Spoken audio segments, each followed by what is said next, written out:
Welcome back to the channel, everyone. Destructive News Network. News, no matter how destructive. We've got an update on the Philadelphia beatdown of a 73-year-old man by a group of vampire teens at 2:30 a.m. We've got a bunch of hood kids, and magically they've got a bunch of lawyers. These kids got a legal team. It is crazy. Most adults living in the United States of America that are working class people cannot afford to retain a lawyer. And these welfare babies, these vampire kids, all lawyered up. Let's take a look at this update. Elements in the deadly beating of an elderly man in North Philadelphia. Sources tell Eyewitness News one of the teenagers gave a 10-year-old her phone to record the deadly attack with a traffic cone. Eyewitness News reporter Matt Petrillo was at police headquarters with what he's learned tonight. Matt? Wow.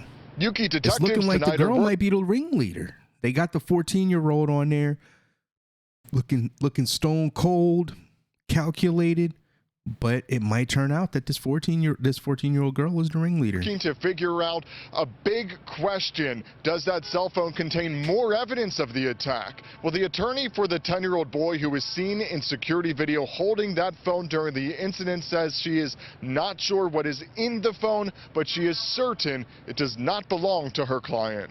The Lawyered up. 10-year-old was very truthful and forthcoming. Attorney Rania Major identified her 10-year-old client in this now infamous security video as the small boy in a white t-shirt holding a cell phone and appearing to record the June 24th attack.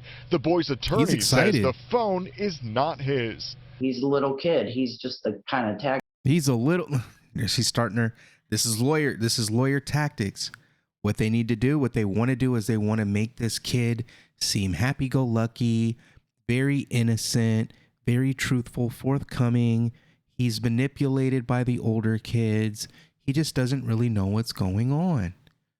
He's an innocent 10-year-old, just like your 10-year-old that's in bed sleeping right now.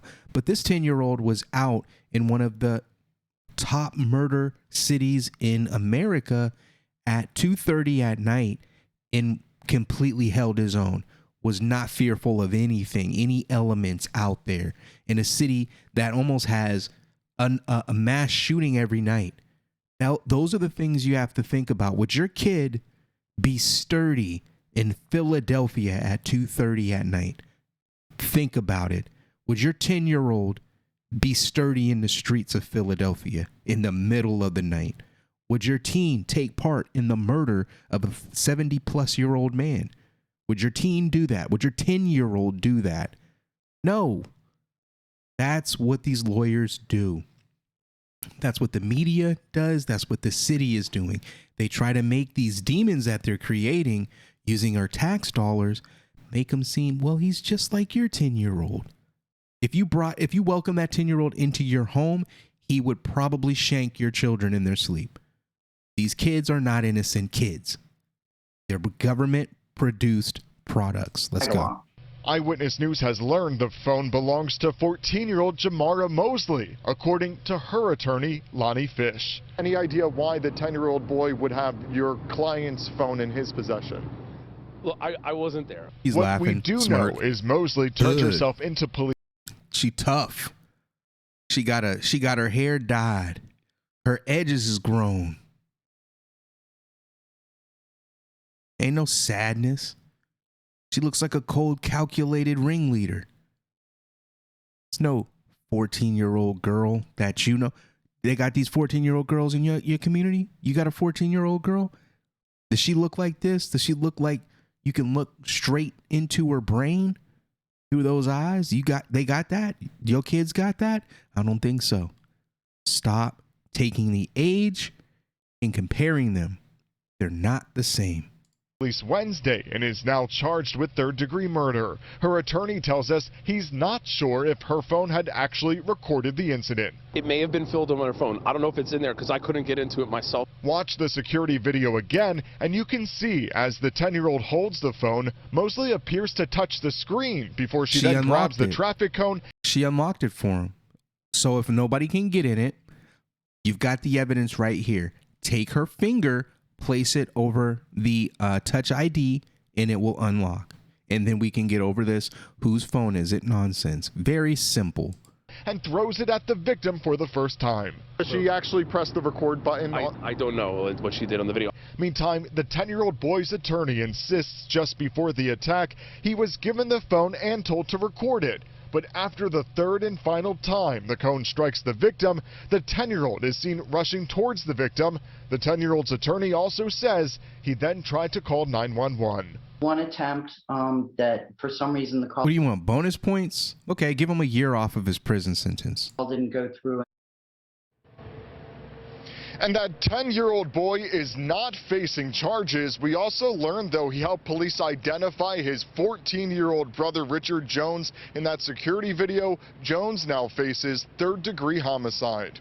Reporting live outside Philadelphia Police Headquarters, Matt Petrillo, CBS 3 Eyewitness. Oh, little man snitching. He's snitching. Let's take a look at the comment and see what they're talking about. Hope that phone is in police custody. That is evidence. Also hope the phone was not been tampered with or destroyed. Such a shame that our society has reached this level of depravity. Prayers to the victim's family and friends. Those prayers going to go unanswered because that man is dead. The fact that she gave the 10-year-old the phone, she may now have to worry about premeditation. Maybe. We got hood lawyers in the comment section here. That 911 call didn't go through because it didn't happen.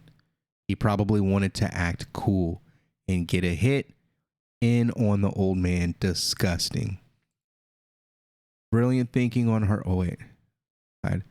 Brilliant thinking on her part. Those critical thinking skills, logic, common sense, and intellect are on full display for all the world to see. Used to go to the same after-school program with her and lived a block or two away from her for a couple of years. We were frenemies, and always someone willingly sat next to each other. I knew she wasn't the best kid, but I would have never thought she would do something like this. Be humble that you were never friends with her and that you recognized to stay away from her. Even though you never thought she would do this, always remember that people tend to do stupid things when they are in groups. Sure. Oh yeah. They truthfully be very truthful and well behaved. Life sentences across the board. I blame the parents. Congrats. You took beautiful babies and raised them into absolute trash. You must be blind. They were on their way to night school. They were such good boys and girls before that man attacked them out of nowhere. This is ridiculous. They all need to go on death row. People don't forget bad and evil people. It's time to start this type of people out, no matter the age. I agree. 10 years old in a social situation like this, still calling the cops and cooperating. He didn't call the police. There's no evidence that he called the police. They keep saying that to make it seem like he was remorseful and he was trying to do the right thing, but he was involved in the mob. He assisted in killing that man. He attempted to record, probably did record, but they probably went in there and deleted the video. Imagine if he felt comfortable enough to stand up to his older brother and his peers. See, here we go. We got another one of these clowns that are trying to soften the image of the terrible things that these kids all did together. Everybody doing what they think is cool. I'm glad the kid was scared enough to say something. He didn't need to say anything. It was all on video. They would have caught them anyways. He never tried to call the cops. That's a load of BS. He is gleefully jumping up. Exactly. He's in the video excited, jumping up and down. This is lawyer speak. They're trying to make security it. Video they're trying as to the get the small kid boy off. in a white T-shirt He's holding a happy, cell phone jumping and up appearing and to down. record the June 24th attack. The He's boy's having attorney says fun. the phone is not his. He is glee. He's a little kid. He's just the He's kind not of tag a along. little kid. He's not a tag along. He was recording the incident. Do not let them steer public opinion. This is what lawyers do. They try to turn evil people into puppy dogs in the eyes of the courts, in the eyes of the jury. Do not allow them to trick you. He is not a tag along. He is not an innocent 10-year-old. He was excited that they were beating this man to death. He filmed it. He did not call the police. It's bull, because if he did, there would be a record of the call in the phone and on the phone records and in the 911 dispatch center. But there aren't any of those things. They don't exist because he never called the police. When he ran off video, he more than likely kicked the old man. That's more than likely what happened. There's gotta be some other angles where we can see what he actually did. I'm willing to bet that he went over and kicked him. The 10-year-old boy was just as much a participant as the others. Don't even try to act like he was innocent when he was seen dancing with glee as he recorded this beating. Every one of them would be still laughing and bragging about it if they hadn't got caught. And to defend any of them as despicable as the act they are charged with. But hey, that's lawyers. That's what lawyers do. What say you, loyal followers of the Destructive News Network? Get in the comments section and sound off. Hit that like. Please hit the like. It means the world to me. Share the video on your social media platforms, on Twitter especially, all the other networks, Truth Social if you're on there. And thank you again. We'll see you on the next one. Peace.